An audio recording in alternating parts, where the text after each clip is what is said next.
거대한 유리창 너머로 도시가 내려다 보이는 고급 사무실. 양복 차림의 남자가 책상에 앉아 있다.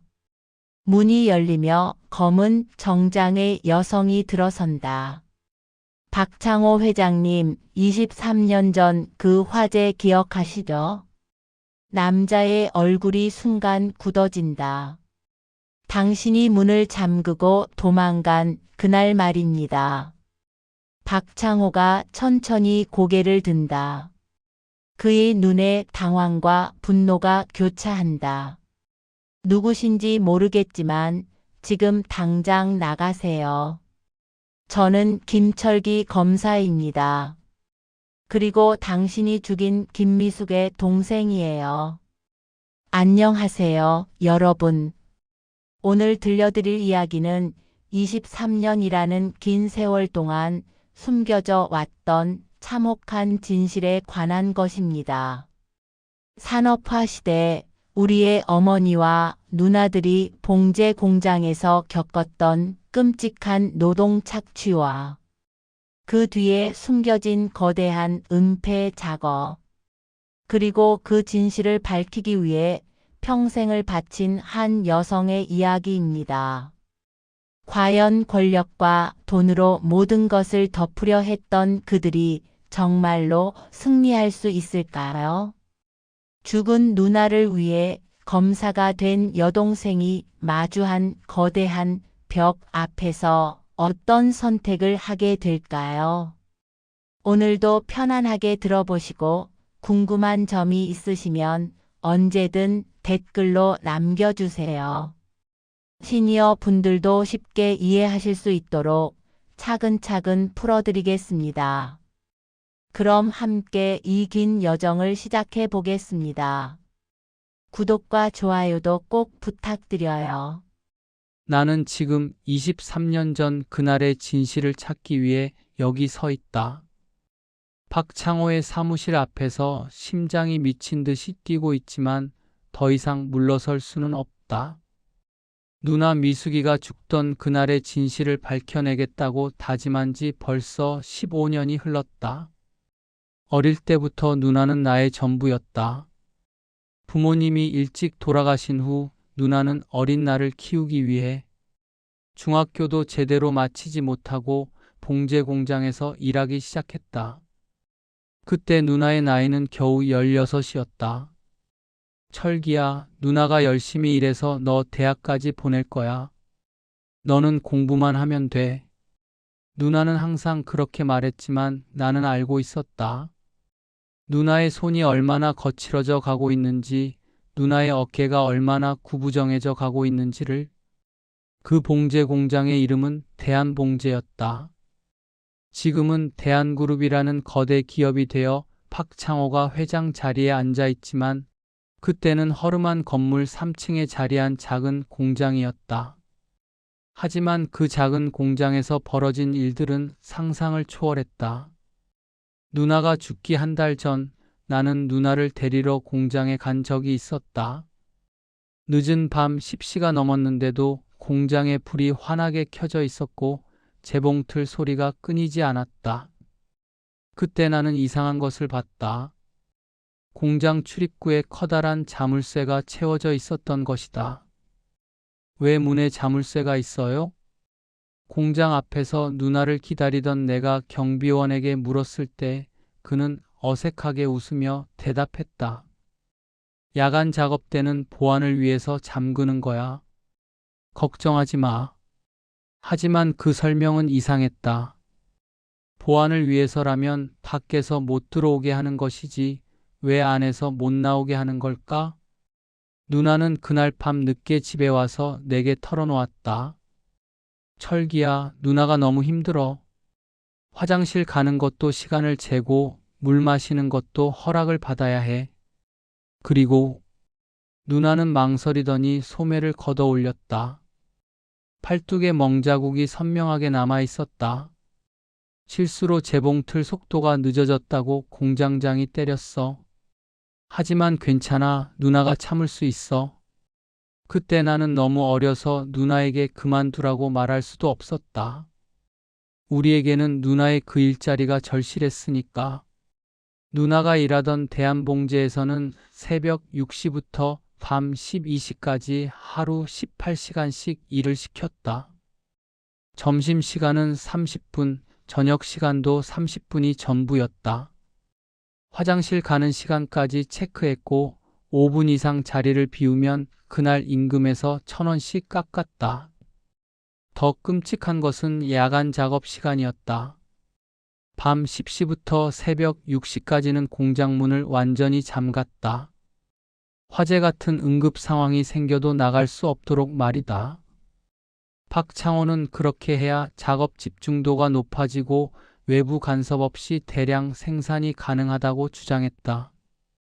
누나들은 그 시간 동안 감옥 같은 공장 안에 갇혀 쉴 새 없이 재봉틀을 돌려야 했다. 잠시라도 조는 모습을 보이면 공장장이 호루라기를 불어댔고 심지어 찬물을 뿌리기도 했다. 월급은 한 달에 15만 원. 그것도 각종 명목으로 돈을 떼고 나면 실제로 받는 돈은 10만 원 남짓이었다. 기숙사비, 식비, 전기료, 심지어 재봉틀 사용료까지 떼어갔다. 그래도 누나는 그 돈이라도 벌기 위해 견뎌냈다. 하지만 운명의 그날이 찾아왔다. 그해 겨울 12월 15일 새벽 2시경이었다. 나는 집에서 잠들어 있었는데 멀리서 사이렌 소리가 들려왔다. 처음에는 그냥 지나가는 소리려니 했는데 점점 소리가 커지더니 우리 동네 쪽으로 오는 것 같았다. 불길한 예감에 밖으로 나가보니 하늘이 붉게 물들어 있었다. 대한봉제가 있는 쪽에서 연기가 피어오르고 있었다. 나는 미친 듯이 달렸다. 공장 앞에 도착했을 때는 이미 소방차들이 와 있었고 건물 전체가 불길에 휩싸여 있었다. 그 순간 나는 깨달았다. 누나가 그 안에 있다는 것을. 누나가 안에 있어요. 나는 소방관들에게 소리쳤지만 불길이 너무 심해서 접근조차 할 수 없었다.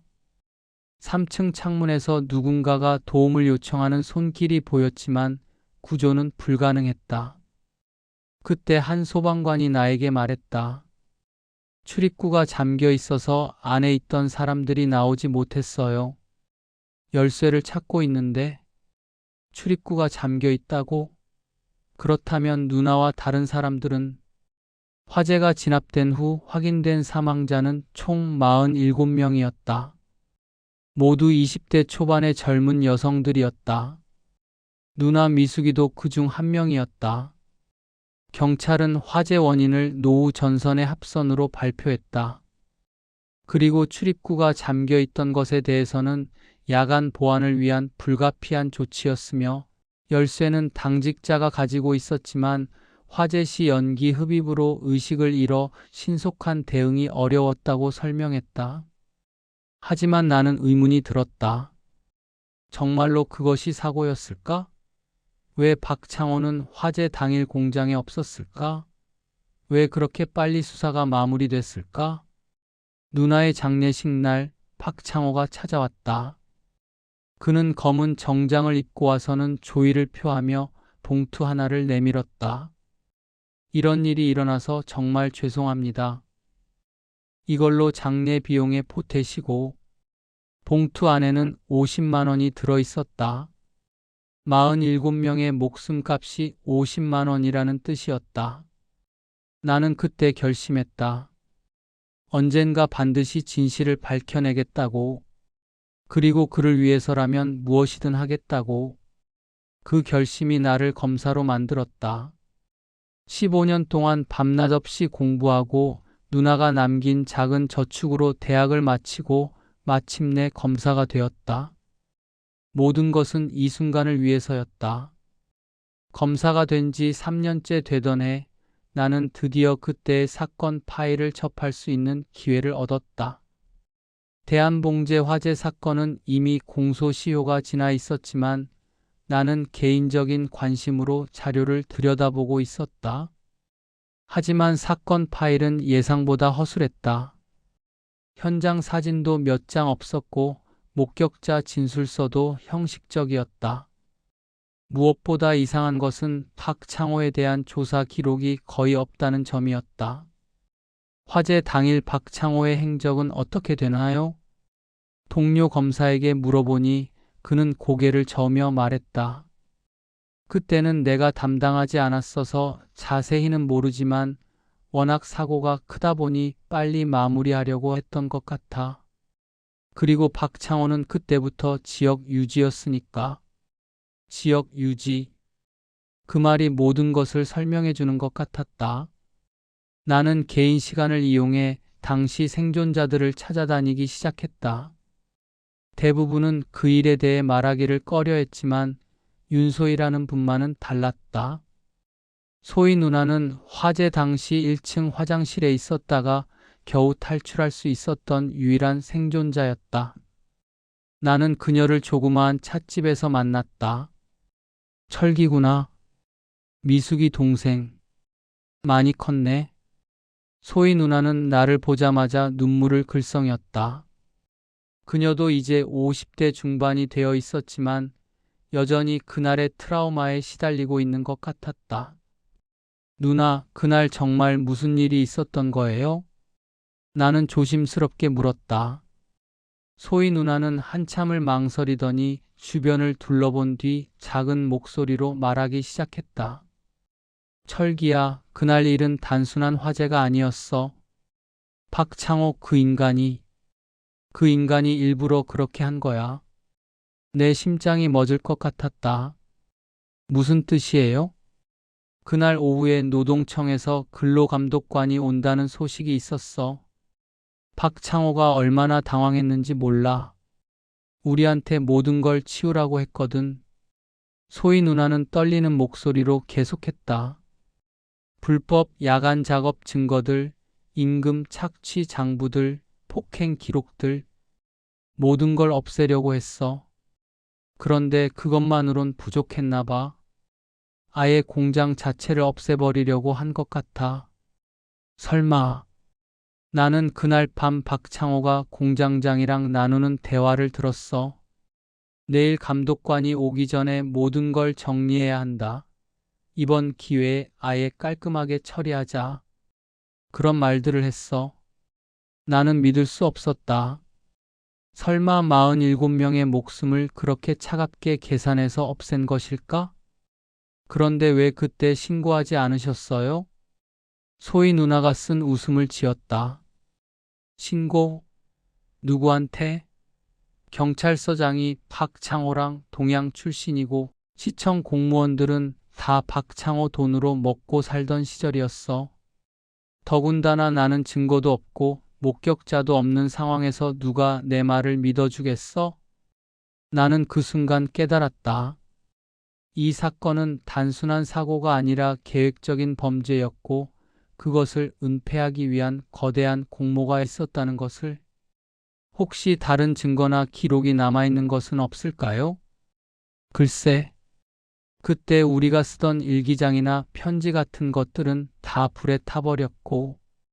아, 그런데 소희 누나가 갑자기 무언가 떠오른 듯한 표정을 지었다. 미숙이가 죽기 며칠 전에 나한테 뭔가를 맡겼어. 만약 나한테 무슨 일이 생기면 이걸 철기에게 전해달라고 하면서. 내 심장이 다시 뛰기 시작했다. 그게 뭔데요? 기다려봐.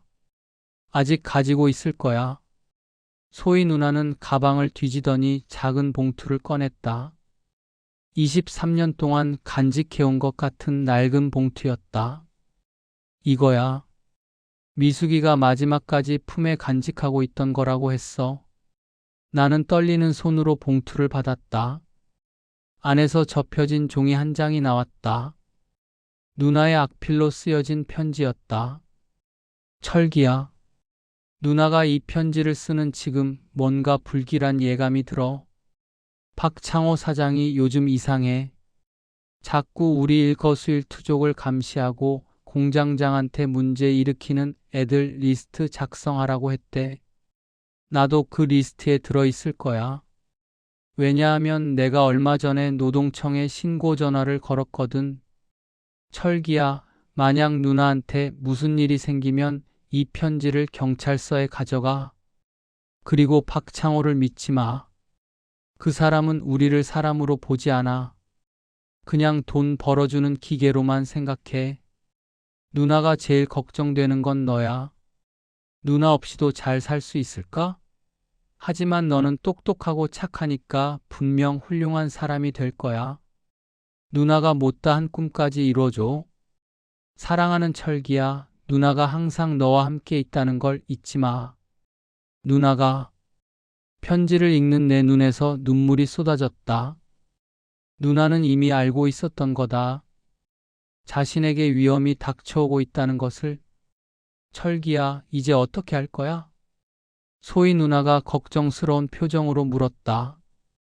나는 편지를 꼭 쥐고 말했다. 다시 시작해야죠. 23년 늦었지만 이제라도 진실을 밝혀야 해요. 하지만 그것은 생각보다 훨씬 어려운 일이었다. 이미 박창호는 거대한 기업의 회장이 되어 있었고, 당시 사건을 담당했던 공무원들과 경찰들도 모두 고위직에 올라 있었다. 그들을 상대로 싸우려면 확실한 증거가 필요했다. 나는 밤마다 옛 사건 자료들을 뒤지고 당시 관련자들의 현재 행적을 조사하기 시작했다.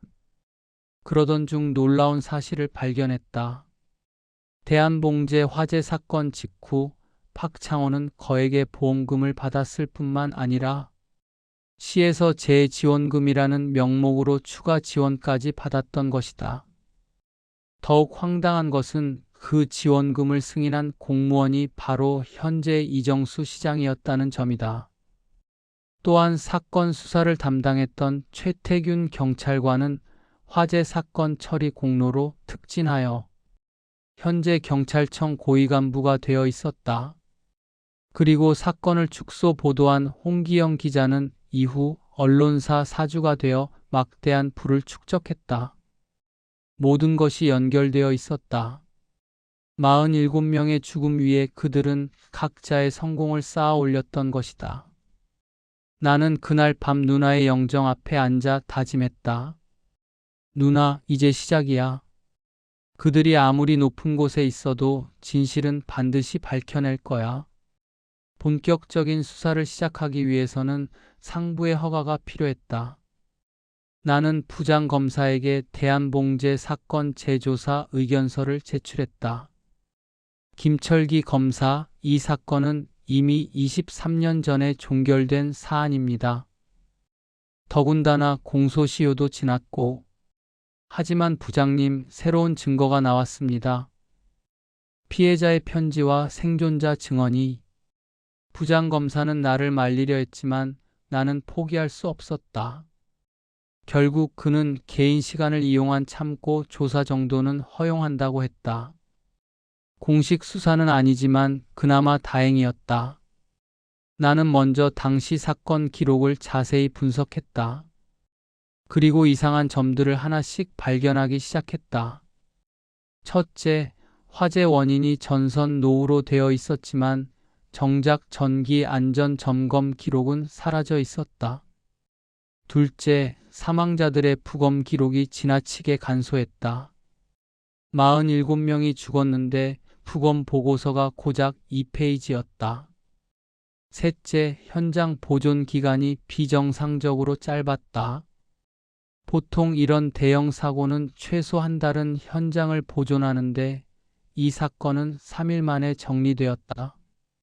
이 모든 것이 의도적이었다는 확신이 들었다. 나는 당시 소방서 기록도 조회해봤다. 놀랍게도 화재 신고 시간과 출동 시간 사이에 1시간의 공백이 있었다. 새벽 2시에 신고가 접수되었는데 소방차가 출동한 것은 3시였다. 이게 말이 됩니까? 1시간이나 늦게 출동했다고요? 당시 소방서장이었던 강문수 씨를 만나 물어보니 그는 불편한 표정을 지었다. 그때 일은 오래되어서 기억이 아마 다른 화재 현장에 있었거나. 하지만 기록을 보면 그날 밤 다른 화재 신고는 없었는데요. 강문수는 당황하며 말을 더듬었다. 분명히 뭔가 숨기고 있었다. 나는 계속 파고들었다. 그러던 중 결정적인 실마리를 발견했다. 당시 화재 현장에 출입했던 사람들의 명단을 확인해 보니 박창호가 소방서보다 먼저 현장에 도착했다는 기록이 있었다. 새벽 2시 30분, 소방차 도착 30분 전에 말이다. 어떻게 박창호가 화재 소식을 그렇게 빨리 알 수 있었을까? 설마 미리 알고 있었던 것은 아닐까? 나는 더 깊이 파고들기 위해 당시 대한봉제에서 일했던 다른 생존자들을 찾아다녔다. 대부분은 만나주지 않았지만 몇 명은 용기를 내어 증언해 주었다. 그날 오후에 박창호가 공장에 와서 이상한 말을 했어요. 오늘 밤에는 일찍 끝낼 수도 있다고. 그런데 평소에는 절대 일찍 끝내준 적이 없었거든요. 박창호가 화재 며칠 전부터 자꾸 공장 곳곳을 돌아다니면서 뭔가를 확인하고 있었어요. 특히 전기 배선 쪽을. 화재 당일 오후에 공장장이 오늘은 특별히 문을 더 단단히 잠그라고 지시했어요. 모든 증언들이 하나의 결론을 향해 가고 있었다. 이것은 우발적인 사고가 아니라 치밀하게 계획된 범죄였다. 하지만 나는 아직 확실한 물증이 필요했다. 증언만으로는 부족했다. 그때 소희 누나가 중요한 정보를 제공했다. 철기야, 혹시 박창호 집에 당시 자료들이 남아있을 수도 있을 것 같은데? 무슨 뜻이에요? 그 사람이 워낙 꼼꼼한 성격이라서 모든 걸 기록으로 남겨두거든. 계획서든 장부든 다 보관하는 스타일이야. 나는 박창호의 집을 조사해 볼 방법을 고민했다. 수색영장을 받으려면 더 확실한 증거가 있어야 했다. 그런데 며칠 후 뜻밖의 기회가 찾아왔다. 박창호의 아들 박준혁이 내게 연락을 해온 것이다. 검사님, 저와 한번 만나보실 수 있을까요? 아버지에 대해 말씀드릴 게 있습니다. 나는 반신반의하며 그를 만났다. 30대 초반으로 보이는 준혁은 의외로 진지한 표정이었다. 검사님이 대한봉제 사건을 조사하고 있다는 걸 알고 있습니다.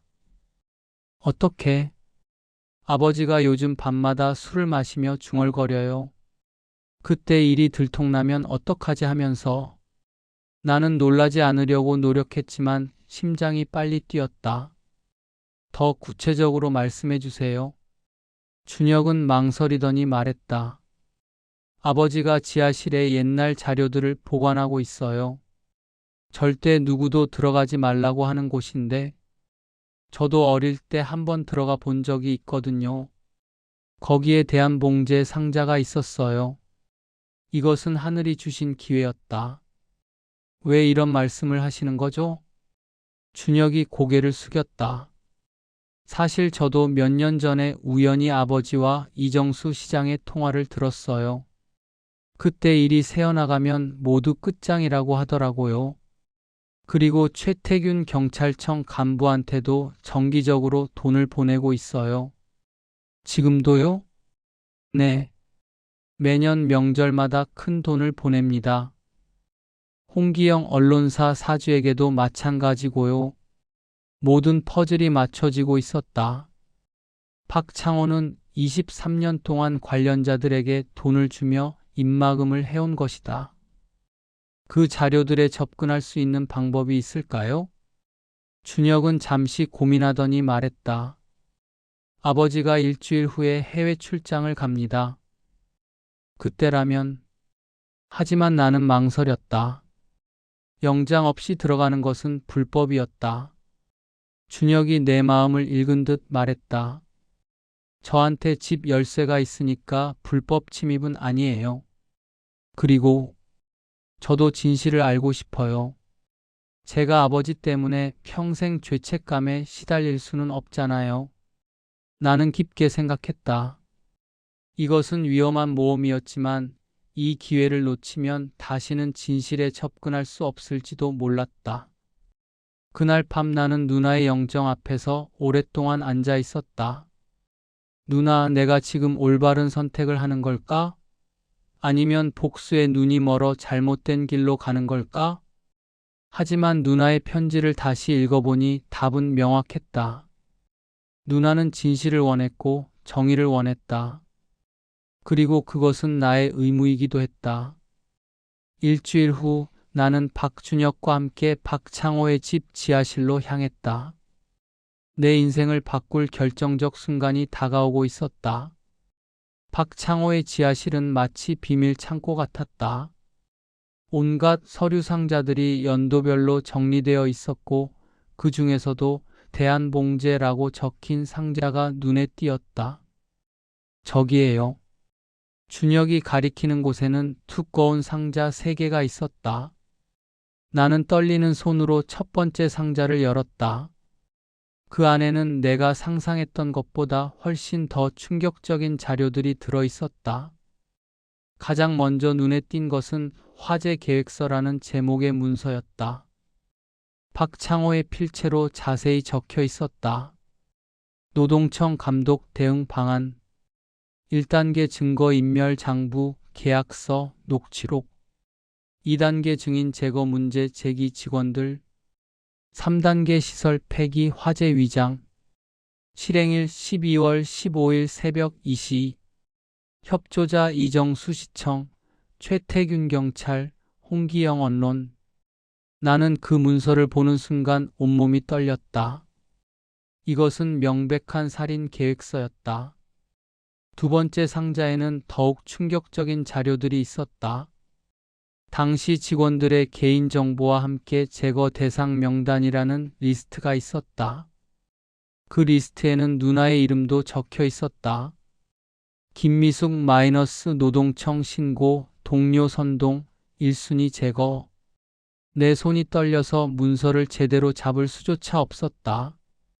누나는 단순히 불운하게 죽은 것이 아니었다. 박창호에게 목적적으로 살해당한 것이었다. 세 번째 상자에는 사후 처리 관련 자료들이 들어 있었다. 관련자들에게 지급한 돈의 내역, 언론 조작 계획서, 그리고 가장 중요한 것은 은폐 유지 협정서였다. 이정수, 최태균, 홍기영이 모두 서명한 이 협정서에는 대한봉제 화재 사건에 대해 영구히 침묵할 것이라고 명시되어 있었다. 그리고 각자가 받을 대가도 구체적으로 적혀 있었다.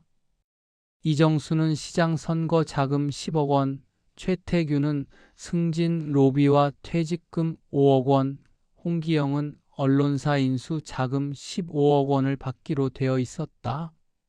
나는 이 모든 자료를 휴대폰으로 촬영했다. 이제 확실한 증거가 있었다. 검사님, 이제 어떻게 하실 거예요? 준혁이 걱정스럽게 물었다. 일단 이 자료들을 안전한 곳에 보관해야겠어요. 그리고 그때 갑자기 지하실 문이 열리는 소리가 들렸다. 우리는 깜짝 놀라 서로를 바라봤다. 아직 아버지가 돌아올 시간이 아닌데. 준혁의 얼굴이 창백해졌다. 발걸음 소리가 점점 가까워지더니 박창호가 지하실로 내려왔다. 준혁아, 여기서 뭐 하는 거야? 박창호는 아들을 보고는 당황했지만 나를 발견하는 순간 얼굴이 굳어졌다. 당신이 김철기 검사? 안녕하세요, 박창호 회장님.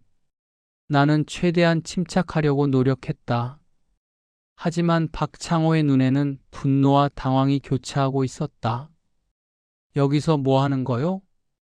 진실을 찾고 있습니다. 박창호가 주변을 둘러보더니 열린 상자들을 발견했다. 그의 얼굴이 완전히 일그러졌다. 준혁아, 내가 이런 짓을... 아빠, 이제 그만하세요. 23년 동안 거짓말로 살아온 것도 충분하잖아요. 준혁이 용기를 내어 아버지에게 맞섰다. 박창호는 흥분하여 소리쳤다. 너는 아무것도 모르는 거야. 내가 얼마나 힘들게 이 자리까지 올라왔는지. 47명을 죽이고요? 내가 차분하게 물었다.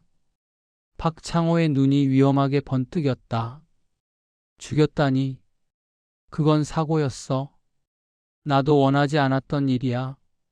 하지만 계획서가 여기 있는데요. 당신이 직접 쓴. 박창호는 잠시 말을 잃었다가 갑자기 웃기 시작했다. 하, 그래, 인정하겠어. 나는 그들을 죽였어. 그런데 어쩌겠어? 이미 23년이 지났는데 그의 태도가 완전히 바뀌었다. 더 이상 숨길 것도 없다고 생각하는 듯 했다. 그때 노동청 감독관이 오면 내 사업은 끝장이었어. 불법 노동, 임금 착취, 안전 법규 위반. 감옥에 갈 일이 산더미였거든. 그래서 차라리 깔끔하게 정리하기로 한 거야. 나는 그의 냉정함에 소름이 돋았다. 그 사람들도 사람이었어요. 꿈이 있고 가족이 있는 사람들이었다고요. 사람? 박창호가 비웃었다. 그 시골 처녀들이 무슨 사람이야? 나 때문에 일자리라도 있었지 아니면 뭐하고 살았겠어? 나는 분노가 치밀어 올랐지만 꾹 참았다. 그리고 이정수, 최태균, 홍기영도 모두 공범이군요. 공범이라니. 박창호가 어깨를 으쓱했다.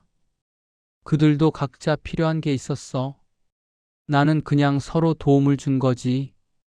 이정수는 시장이 되고 싶어 했고, 최태규는 승진하고 싶어 했고, 홍기영은 언론사를 갖고 싶어 했어. 나는 그 꿈을 이뤄준 거야. 47명의 목숨과 바꿔서요? 세상이 원래 그런 거야. 강한 자가 살아남는 거지. 박창호는 갑자기 휴대폰을 꺼내더니 어디엔가 전화를 걸기 시작했다. 여보세요, 최태균입니까? 지금 큰 문제가 생겼어요. 김철기 검사가. 나는 재빨리 그의 휴대폰을 빼앗으려 했지만 박창호는 이미 통화를 마쳤다. 이제 끝났어. 최태균이 곧 경찰을 데리고 올 거야. 당신이 여기 불법 침입했다고 신고할 거거든. 나는 당황했다. 정말로 영장 없이 들어온 것은 문제가 될 수 있었다. 그런데 준혁이 나서며 말했다. 아빠, 저는 검사님을 초대했어요. 불법 침입이 아니라고요. 박창호의 얼굴이 일그러졌다. 너, 내가 정말로 나를 배신하는 거냐? 배신이 아니라 정의예요, 아빠. 그 순간 나는 깨달았다. 이 사건은 이제 단순한 과거 청산이 아니라 현재 진행형의 거대한 부패 네트워크와의 전쟁이 되었다는 것을. 박창호와 그의 공범들은 23년 동안 권력과 돈으로 진실을 묻어버렸지만 이제 그 진실이 서서히 수면 위로 떠오르고 있었다. 하지만 그들도 가만히 있지 않을 것이었다. 이제부터가 진짜 싸움의 시작이었다. 여러분, 지금까지의 이야기 어떠셨나요? 철기가 드디어 23년 전 진실을 밝힐 결정적 증거를 찾았습니다. 하지만 박창호와 그의 공범들도 가만히 있지 않을 것 같은데요. 과연 철기가 이 거대한 권력의 벽을 뚫고 누나의 복수를 이룰 수 있을까요? 그리고 박창호가 부른 경찰들이 도착하면 어떤 일이 벌어질까요? 계속해서 지켜봐 주세요. 10분 후 정말로 경찰들이 박창호의 집에 도착했다. 하지만 나는 이미 모든 증거 자료를 촬영해서 안전한 곳으로 전송해 두었다. 김철기 검사님이시죠? 불법 침입 신고를 받고 왔습니다. 경찰관이 정중하게 말했지만 나는 준혁이 있다는 것을 상기시켰다. 이분이 저를 초대하신 겁니다. 박준혁 씨가 집 열쇠의 정당한 소유자이니까 불법 침입이 아니에요. 경찰관들은 당황했다. 박창호는 화를 내며 소리쳤지만 법적으로는 문제가 없었다. 아버지, 저는 이제 검사님과 함께 진실을 밝힐 겁니다. 준혁의 선언에 박창호의 얼굴이 창백해졌다. 나는 그날 밤 바로 부장검사에게 보고했다. 확실한 증거가 있으니 이제 공식 수사를 시작해야 한다고 주장했다. 하지만 부장검사의 반응은 예상과 달랐다. 김철기 검사, 이 사건은 너무 복잡합니다. 현직 시장과 경찰청 간부, 언론사 사주까지 연루되어 있어요. 신중하게 접근해야 합니다. 나는 그가 시간을 끌려고 한다는 것을 직감했다. 하지만 증거가 명확한데요? 증거의 취득 과정에 문제가 있을 수 있어요. 영장 없이 들어간 것은 합법적으로 초대받아서 들어간 겁니다. 그래도 신중해야 해요. 나는 답답했지만 일단 공식적인 절차를 밟기로 했다. 하지만 그 과정에서 이상한 일들이 계속 일어났다. 먼저 내가 작성한 수사 보고서가 갑자기 사라졌다.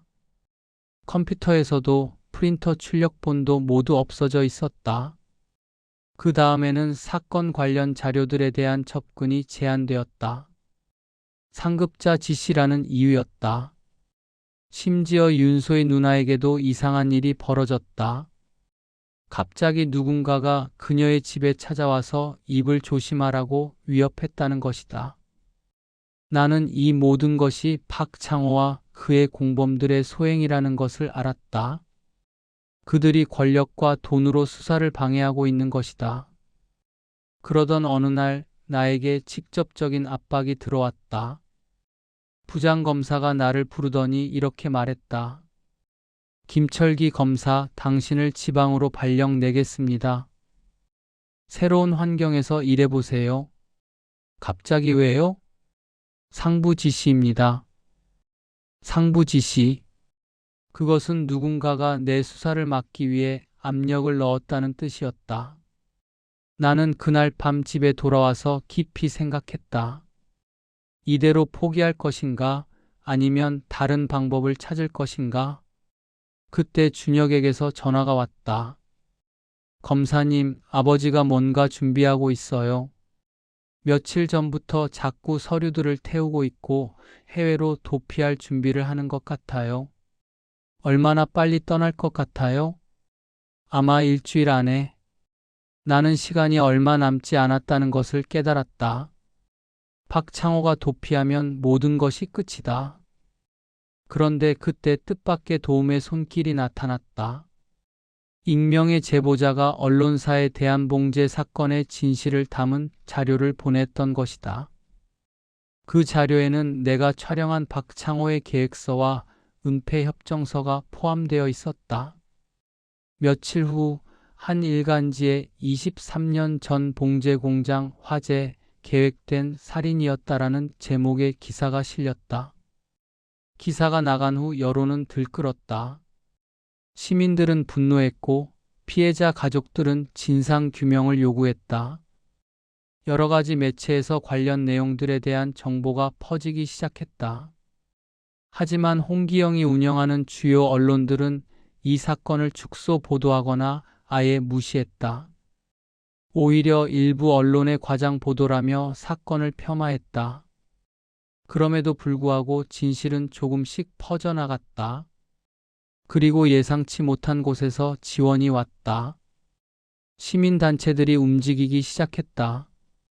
봉제공장 화재 진상 규명 시민연대가 결성되었고 매주 집회를 열며 정부의 재조사를 요구했다. 피해자 가족들도 하나둘씩 목소리를 내기 시작했다. 23년 동안 억눌려 살았던 그들이 마침내 진실을 말할 용기를 얻은 것이다. 우리 딸도 그날 죽었습니다. 그런데 지금까지 아무도 책임지지 않았어요. 왜 우리만 평생 고통받아야 하나요? 가해자들은 떵떵거리며 잘 살고 있는데 유가족들의 절규는 많은 시민들의 마음을 움직였다. 나는 이 기회를 놓치지 않으려고 했다. 비록 공식적인 수사는 막혀 있었지만 시민들의 힘을 빌려서라도 진실을 밝혀내야 했다. 그런데 바로 그때 결정적인 사건이 일어났다. 박창호가 해외 도피를 시도하다가 공항에서 체포된 것이다. 그의 가방에서 거액의 현금과 위조 여권이 발견되었다. 더욱 놀라운 것은 그와 함께 이정수 시장과 최태균 경찰청 간부도 공항에 있었다는 점이다. 그들도 함께 도피하려고 했던 것이다. 이 사건이 언론에 보도되면서 여론은 완전히 뒤바뀌었다. 이제는 무시할 수 없는 수준이 되었다. 검찰총장이 직접 대한봉제 사건 특별수사단 구성을 발표했다. 그리고 그 수사단장으로 나를 임명했다. 김철기 검사, 이제 공식적으로 수사하세요. 어떤 방해가 있어도 진실을 밝혀내십시오. 드디어 23년 만에 공식 수사가 시작되었다.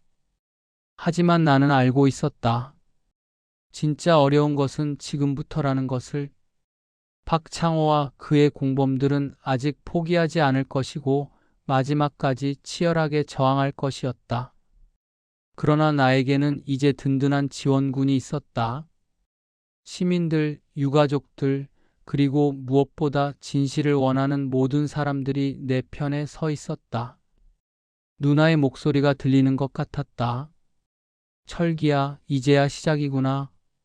끝까지 포기하지 마. 나는 고개를 끄덕이며 다짐했다. 이번에야말로 진실을 밝혀내겠다고. 특별수사단이 구성된 후 나는 체계적인 수사 계획을 세웠다. 박창호, 이정수, 최태규는 도피 시도로 이미 구속된 상태였고 이제 홍기영만 남아 있었다. 먼저 박창호의 집과 회사에 대한 공식 수색이 이루어졌다. 지하실에서 발견한 자료들이 모두 압수되었고 추가로 더 많은 증거들이 나왔다. 특히 박창호의 개인 금고에서 발견된 후속 관리 일지는 충격적이었다. 23년 동안 관련자들에게 지급한 돈의 세부 내역이 모두 기록되어 있었다.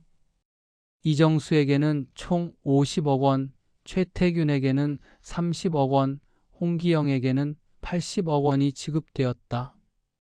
그리고 그때마다 입막음 비용이라고 명시되어 있었다.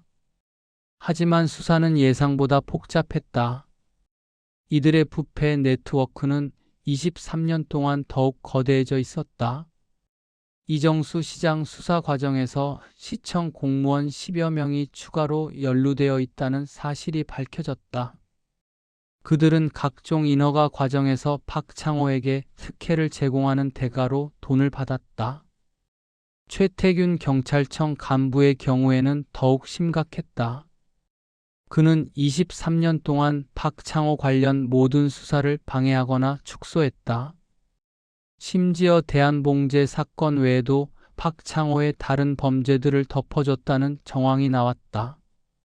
홍기영 언론사 사주는 가장 교활했다. 그는 박창호가 준 돈으로 언론사를 인수한 후 관련 보도를 통제했을 뿐만 아니라 오히려 박창호를 성공한 기업인으로 미화하는 기사들을 지속적으로 내보냈다. 수사가 진행되면서 이들의 저항도 거세졌다. 먼저 이정수가 모든 것은 개인적인 후원이었을 뿐이라고 주장했다. 박창호가 준 돈을 정치 후원금으로 포장하려고 한 것이다. 최태규는 수사 방해가 아니라 증거 부족으로 종결한 것이라고 억지를 부렸다. 당시 수사 기록을 조작해서라도 자신의 무죄를 입증하려고 했다. 홍기영은 언론의 자유를 내세우며 정치적 탄압이라고 주장했다. 그의 언론사는 연일 우리 수사단을 비판하는 기사를 내보냈다. 하지만 증거는 명확했다. 박창호의 기록이 워낙 상세해서 그들의 변명은 통하지 않았다. 그런데 수사 과정에서 예상치 못한 인물이 등장했다. 강문수 전 소방서장이 갑자기 나를 찾아와서 중요한 증언을 하겠다고 나선 것이다. 사실 저도 그때 돈을 받았습니다. 그의 고백은 충격적이었다. 박창호가 화재 신고를 1시간 늦게 처리하라고 했어요. 그래야 증거 인멸 시간을 벌 수 있다고.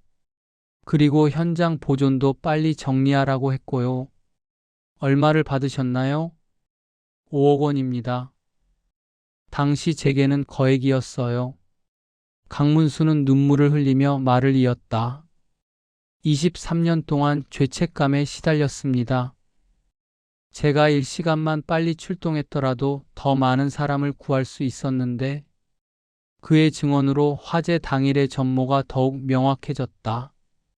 박창호는 화재를 일으킨 후 즉시 강문수에게 연락해서 출동을 늦추라고 지시했다. 그리고 그 시간 동안 현장에서 핵심 증거들을 인멸했다. 특히 잠긴 출입구의 열쇠를 회수해서 마치 화재 과정에서 분실된 것처럼 조작했다. 또한 박창호는 화재 신고도 자신이 직접 한 것이었다. 미리 계획된 시간에 맞춰서 신고를 해서 소방서에서 늦게 출동하더라도 자연스럽게 보이도록 한 것이었다. 이 모든 사실들이 밝혀지면서 여론은 더욱 분노했다. 이것은 단순한 화재 사고가 아니라 치밀하게 계획된 대량 살인 사건이었던 것이다. 수사 과정에서 또 다른 충격적인 사실도 드러났다. 박창호는 대한봉제 화재 이후에도 비슷한 범죄를 저질렀다는 것이다. 다른 공장에서도 노동자들을 착취하고 문제가 생기면 사고로 위장해서 은폐하는 패턴을 반복했다. 지난 23년 동안 박창호 관련 공장에서 일어난 사고는 총 12건이었다. 그 모든 사고에서 문제 제기를 하던 노동자들이 피해를 당했다. 이 정도면 연쇄 살인범이에요. 수사관 중 한 명이 말했다. 나도 동감했다. 박창호는 23년 동안 돈과 권력으로 법의 심판을 피해왔지만 그 시간 동안 더 많은 사람들을 죽이고 해쳤던 것이다. 수사단은 이 모든 사건들을 연결해서 기소하기로 결정했다. 대한봉제 사건뿐만 아니라 후속 범죄들까지 모두 처벌받도록 하겠다는 의미였다. 그런데 바로 그때 홍기영이 마지막 발악을 시작했다. 그는 자신이 운영하는 언론사들을 총동원해서 우리 수사단을 공격했다. 정치적 보복 수사, 증거 조작 의혹, 검찰의 독선 등의 프레임을 씌우려고 했다. 심지어 나에 대한 개인적인 공격까지 시작했다. 개인적 복수에 눈이 멀었다. 공정한 수사가 불가능하다 등의 기사를 연일 내보냈다. 하지만 시민들은 그런 언론 플레이에 속지 않았다. 오히려 홍기영의 발악을 보며 더욱 확신했다. 이들이 얼마나 부패했는지를. 시민단체들은 홍기영 언론사 불매운동을 시작했다. 광고주들도 하나둘씩 광고를 중단했다. 결국 홍기영도 더 이상 버틸 수 없게 되었다.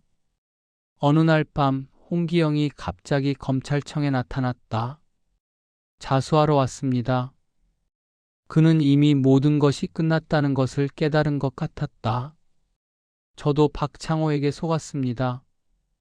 처음에는 단순한 사고라고 생각했어요. 하지만 그의 변명은 설득력이 없었다. 23년 동안 은폐에 가담하고 돈까지 받았으면서 속았다고 주장할 수는 없었다. 홍기영의 자수로 마지막 퍼즐 조각이 맞춰졌다. 이제 모든 관련자들이 구속되었고 증거도 충분했다. 나는 그날 밤 누나의 영정 앞에 앉아서 말했다. 누나, 드디어 다 끝나간다. 이제 정말로 그들이 벌을 받을 거야. 하지만 아직 한 가지가 남아 있었다. 법정에서 최종 판결을 받는 것, 그리고 47명의 희생자들에게 진정한 사과와 배상을 받아내는 것이었다. 마지막 순간까지 방심할 수는 없었다. 재판이 시작되었다. 대한봉제 사건은 23년 만에 다시 법정에 섰다. 박창호, 이정수, 최태균, 홍기영은 모두 구속 상태로 법정에 나왔다. 방청석에는 피해자 가족들과 시민들이 가득 찼다. 재판부는 사건의 중대성을 고려해서 3인의 판사로 구성된 합의부로 진행되었다. 나는 공소장을 낭독하며 이들의 죄상을 하나씩 밝혔다. 피고인 박창호는 1980년 12월 15일 노동청 감사를 피하기 위해 대한봉제 공장에 고의로 방화하여 47명의 근로자를 살해했습니다. 방청석에서 흐느끼는 소리가 들려왔다. 피고인 이정수, 최태균, 홍기영은 이 범죄를 은폐하는 대가로 거액의 돈을 받았으며 23년 동안 진실 규명을 방해했습니다. 변호인들은 온갖 변명을 늘어놨다. 박창호의 변호인은 증거가 불법적으로 취득되었다고 주장했지만 재판부는 박준혁의 동의하에 합법적으로 들어간 것이라고 판단했다. 이정수의 변호인은 단순 후원금이었다고 주장했지만 박창호의 기록에 명시된 은폐 대가라는 표현 때문에 받아들여지지 않았다. 최태균의 변호인은 당시 증거 부족으로 수사를 종결한 것이라고 했지만 강문수의 증언으로 의도적인 수사 방해가 입증되었다. 홍기영의 변호인은 언론의 자유를 주장했지만 돈을 받고 은폐에 가담한 것은 언론 활동이 아니라 범죄 공모였다. 재판 과정에서 가장 인상 깊었던 것은 피해자 가족들의 증언이었다. 윤소의 누나가 증인으로 나와서 당시 상황을 생생하게 증언했다. 박창고가 미리 계획했다는 것을 저는 확실히 들었습니다. 그날 오후에 오늘 밤에 모든 걸 정리한다고 했거든요. 피해자 가족들도 하나씩 증언대에 섰다. 제 딸은 20살이었습니다. 가족을 위해 열심히 일하던 착한 아이였어요.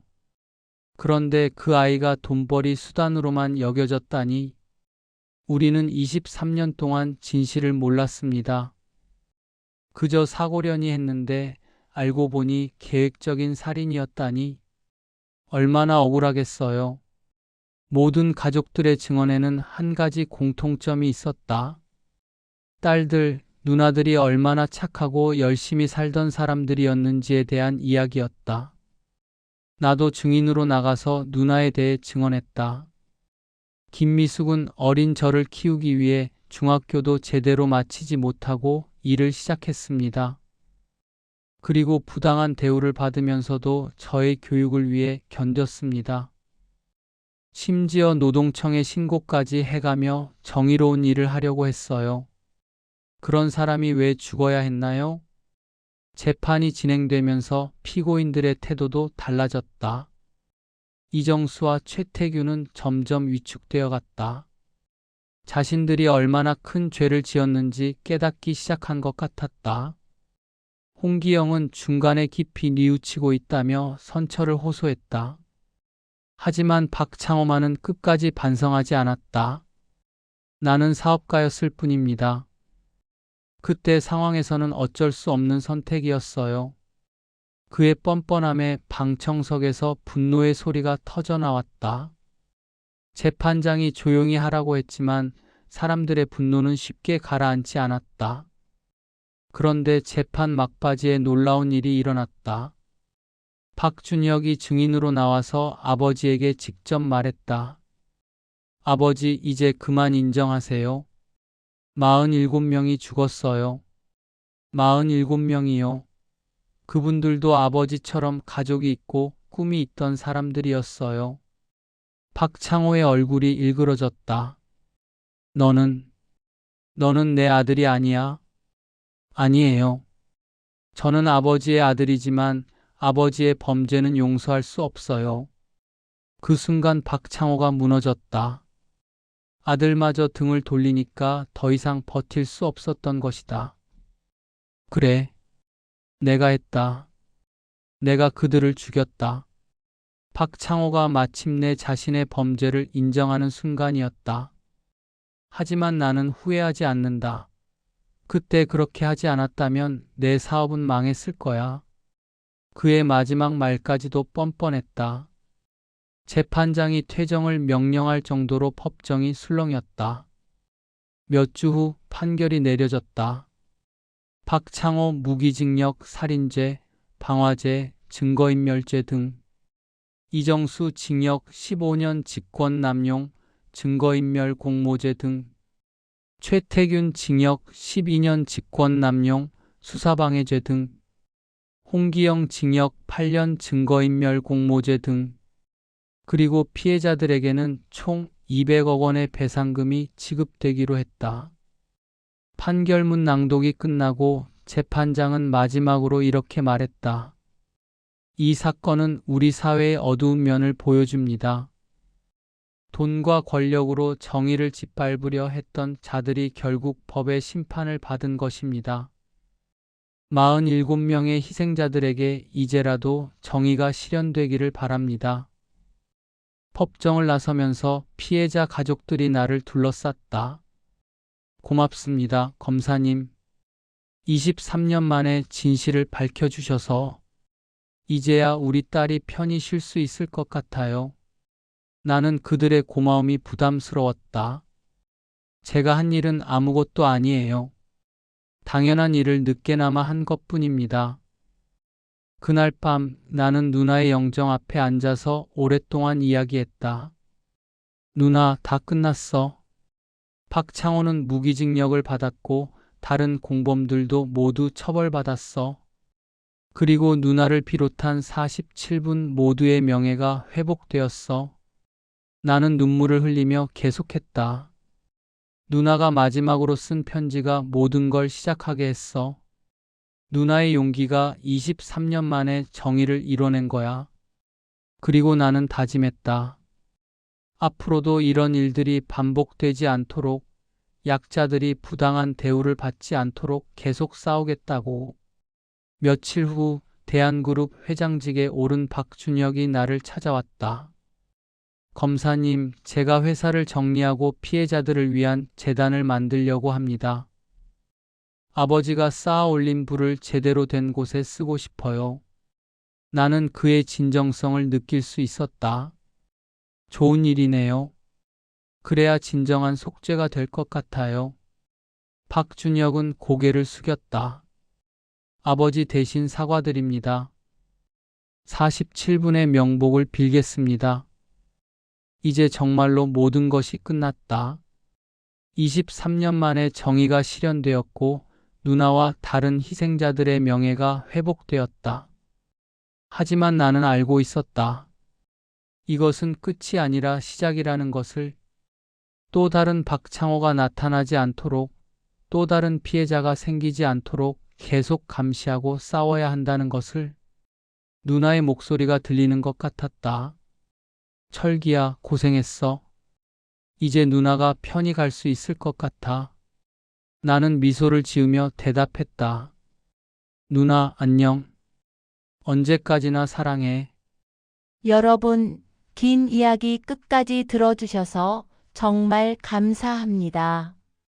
23년이라는 긴 세월 동안 묻혀있던 진실이 드디어 밝혀지는 순간이었습니다. 철기는 누나에 대한 사랑과 정의에 대한 신념으로 거대한 권력의 벽을 뚫고 마침내 진실을 밝혀냈습니다. 박창호와 그의 공범들은 23년 동안 돈과 권력으로 법망을 피해왔지만 결국은 정의의 심판을 받게 되었죠. 이 이야기를 통해 우리가 배울 수 있는 것은 아무리 긴 시간이 흘러도 진실은 반드시 밝혀진다는 것입니다. 그리고 포기하지 않는 한 사람의 의지가 세상을 바꿀 수 있다는 것이지요. 마지막으로 우리나라 산업화 시대의 봉제 공장에서 묵묵히 일하셨던 모든 여성분들께 깊은 경의를 표합니다. 그분들의 노고와 희생이 있었기에 오늘의 대한민국이 있을 수 있었습니다. 그분들은 진정한 산업화의 일꾼이자 우리나라 발전의 숨은 영웅들이었습니다. 앞으로도 좋은 이야기로 찾아뵙겠습니다. 구독과 좋아요 부탁드려요.